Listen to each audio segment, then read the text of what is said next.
Hi, I'm Bonnie Kemke. Welcome to my studio and welcome to Quilting on a Thread. I've been noticing a lot of people upgrading from the original Cutie to the new Cutie Breeze. And so because of that, I'm going to do a series of videos on the mechanics and basics of your Cutie Frame and the mechanics and basics of your Cutie Breeze. So I will hopscotch between the original Cutie and the Cutie Breeze, but they'll each be in separate videos. So this video is going to be the mechanics of your original Cutie Frame. We're going to talk about the frame structure and how to make certain adjustments to make that frame work better for you. So the first thing we'll talk about is the frame base and what kind of table you need to put that on. Then we'll move up to the side rails and how to adjust the height. We'll talk about the back rail and some specifics that might influence how you're handling your back rail. And the front rail, we'll talk about how to extend the front rail or contract the front rail to work with the machine you're using. And then we'll talk about the lower carriage. And now I have the Unique on mine, but we'll talk about the upper carriage and things you might need to do with the upper carriage to make your domestic work well on the frame. So I've repositioned the camera so that you can see the frame so that we can speak about the frame mechanics. So the first thing to realize is that the Cutie, the original Cutie, is 48 inches wide. That's 4 feet. Now, the base of the frame from back to the very front is about 26 inches. From the back to the front of the front track is about 22.5 inches. Now that's an important distinction, and you'll hear about people talking about the frame being up to 36 inches deep from the back of the frame to the front of the upper rail. This part that extends over your table doesn't matter to you for table space. It only matters to you for floor space. You need that space, and you need at least 2 feet in front of it and about 1.5 to 2 feet behind it, and a little bit on each side.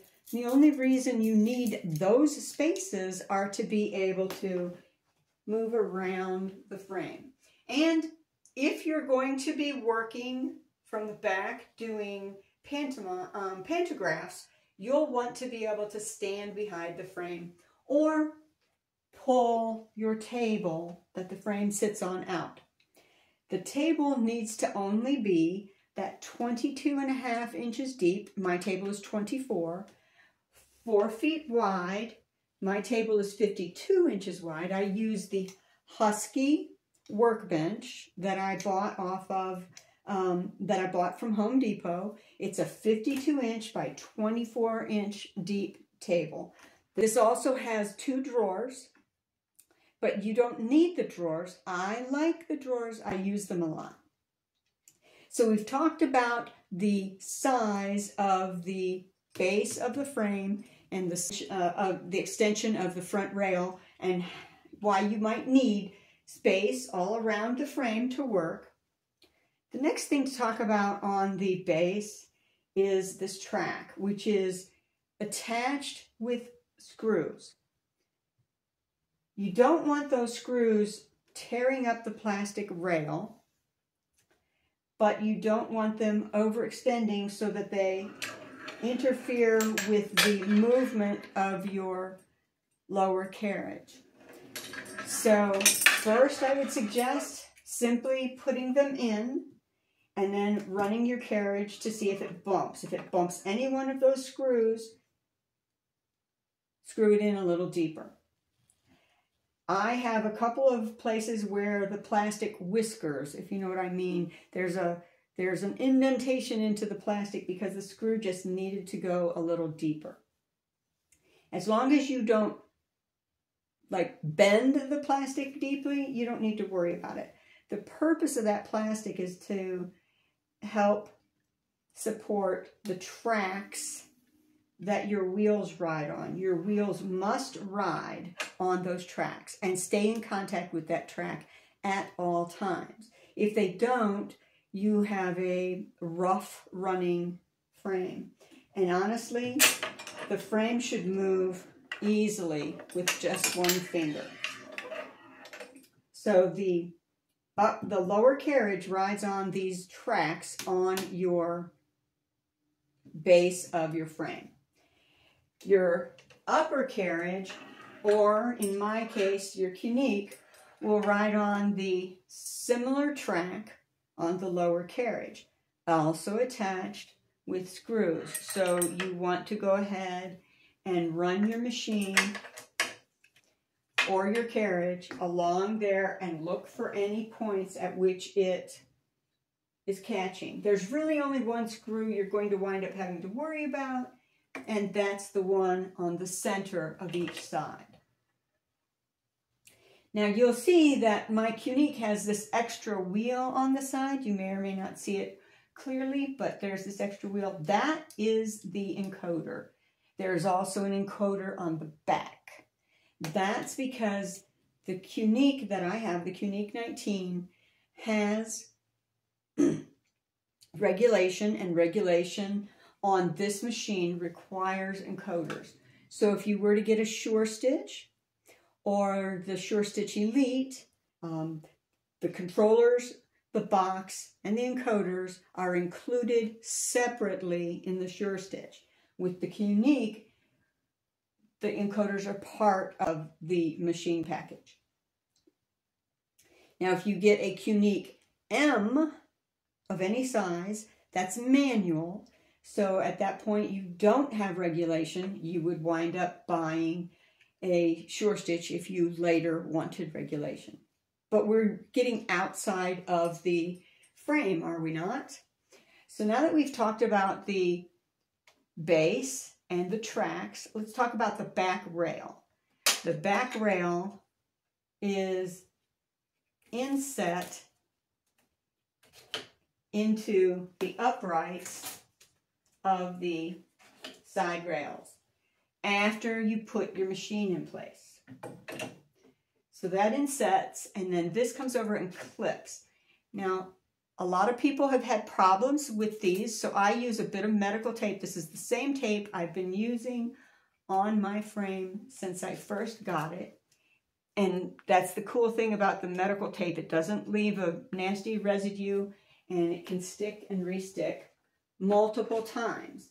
So the height of this rail and the front rail are determined by how high you raise the side arms up, the sidewall arms up. And so those are controlled by hooks on the inside here.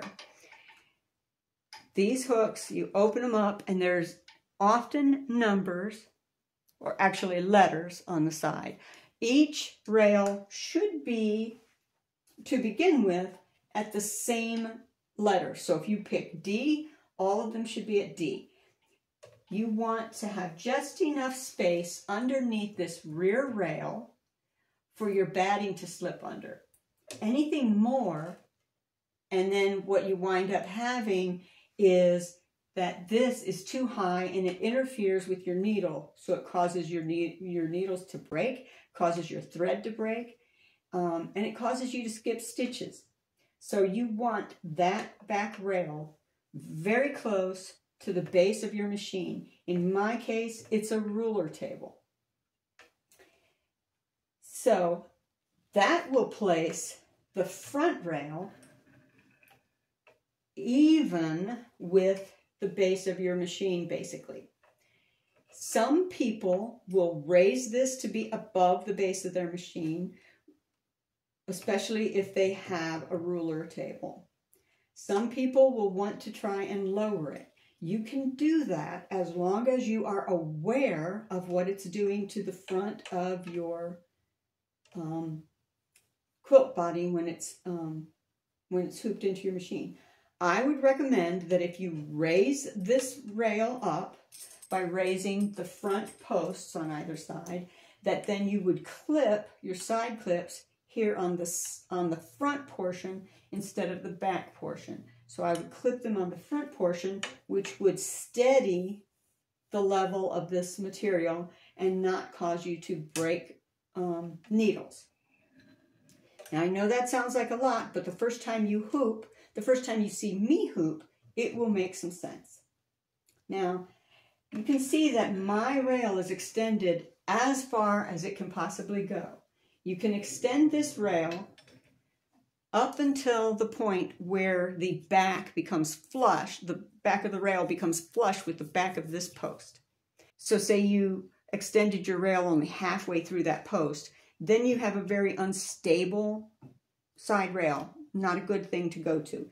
These are generally numbered. You could have an earlier version that does not have numbers, because every production of the Cutie Frame, they would make minor improvements. So I know that the first versions of the Cutie Frame did not have these numbers on the side. My version is probably a P2 version, which means it's production cycle 2, so it's the second set of them produced. Doesn't have a metal flange on the back that you can use to stop your wheels, but that has never caused me a problem. I could request one, but it's really never been necessary for me. So this front rail can go all the way up to this point, and I'm just going to go ahead and clip this out and push the rail in. You see how easy that is? If I had a small machine, my rail would be all the way in to like 7. 7 is the highest number. So that would be for a small domestic. As my domestic machine or the machine I put in here gets larger, I would continue moving out. Most people who have the Cuniques will have their rails set on 1. But I keep my ruler foot, my ruler base on at all times, and you'll see that that leaves 2 inches of space here. So I just go ahead and push my bar till it's flush with the back upright and clip that down. And that gives me almost a full extension even when my ruler table is in place. So we talked about the base, we talked about adjusting the uprights, we've talked about adjusting the side rails, we've talked about the lower carriage, and because I'm riding a Cunique on this lower carriage, I haven't talked much about the upper carriage, but I'll bring the upper carriage out and show you the upper carriage and explain some of the features of the upper carriage. So the upper carriage looks like this, and it has the handlebars. We're going to rest it here. The feature of the upper carriage that holds your machine in place are these machine clips. If I were using a domestic and had my domestic on here, what I want is the weight of the domestic centered in this plate. And so for my jazz, that meant that my domestic was all the way to the back here and extended forward on the front. And that meant that my handlebars needed to extend. That's not a problem because there's all of this handlebar. I could easily pull that out. To tighten the handlebars down, there's this nut, and you use that nut to tighten it down. The other thing to keep in mind about the upper carriage is that there are these black channels. So if I were to extend these front handlebars, let me loosen this up and I'll just go ahead and extend them. If I want to extend these handlebars, I loosen this thumb nut and I pull these out. So once I pull these out, I can pull them as far as the end of that black channel. I don't want them to go into the black channel because I'll lose stability. So you'll notice that now my handlebars are very loose. But if I tighten this up, it'll start tightening my handlebars.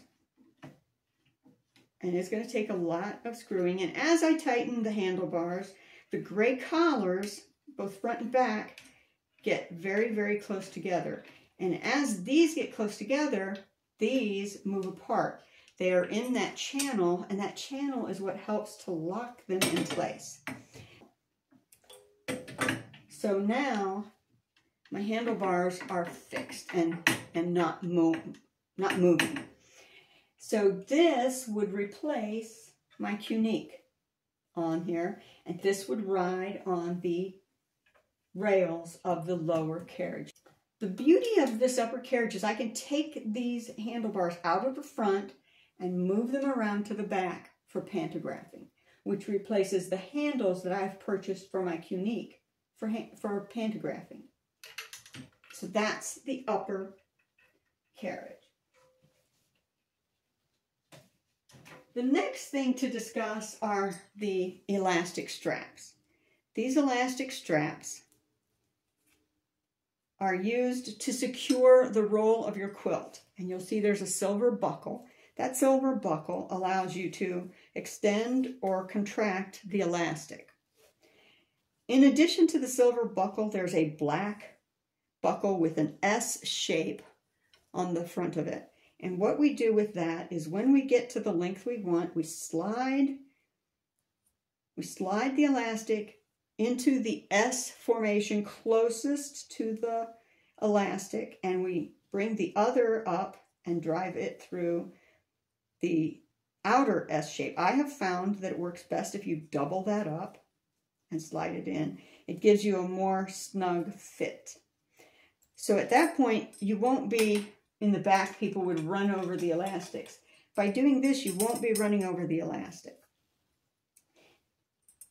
Now, a lot of people, when they're hooping or unhooping, they have their elastics hanging down off behind the back, and it catches their machine as they move along, much like this one just did here. See how it's caught the machine? I've found that if you pull these forward when you've unhooped, just pull them forward, and you're less likely to catch your machine. See how that just rides over it, and you don't catch your machine. That's the solution for not having this snag your machine while you're trying to rehoop or anything else. The final thing that I want to discuss, the clips. The original Cutie comes with 3 back clips. And when all of these are being used, it will extend pretty much across the entire back of your frame. The thing to note about these clips is you must read Cutie on them. These are the smooth clips. You want to read Cutie because what happens is that clip comes around and grabs the lip of this little formation on the end of your clip, on the end of your blue clips. So the metal buckle clips into that, and that's how it holds itself in place. So that's the back clips. The side clips have the same buckle, the same indentation, the same C shape, but that's not for buckles, that's for the gray bungee clips that ride on this saddle. These bungee clips, when the opening is over one of the angles, these bungee clips just slide over. It's easier to do when I'm in front of it. These bungee clips slide over that clip, and you put 2 on each side. So let me show you how that works. I'll bring this up forward. So we have that, and the point of these are square, so the point of one of these, the corner of one of these, is right here. We can then compress this, see, and then this slides right onto that. So that's the side clips. And you can put the side clips either to the front, or you can put the side clips to the back. Depends on the size of your machine. The size of your machine, how far out you've extended. So these go boom, boom, boom. So the bungee elastics themselves, the clamp and the elastic, are an optional purchase. If they come with your machine, you're very lucky because someone else had them and gave them along with you. So the side clips go one on each side, and the front clips are ribbed, just as the side clips are ribbed. And the front clips, I find, are very easy to put on if you pop one on and rock them forward. Again, you want to read Cutie. So press down, rock it in place. The cool thing about these, and the reason they're ribbed, is because you use these to ratchet your quilt tighter or looser. So you can do the same with the side clips. You can ratchet your quilt tighter or looser. You're not able to ratchet your back. So that is all of the mechanics of your frame. I hope this has been helpful for those of you who are new Cutie owners or who have been somewhat concerned about how to adjust things on your frame. Hope this helps you in your journey, and hope to see you again here on Quilting on a Thread. Bye-bye now.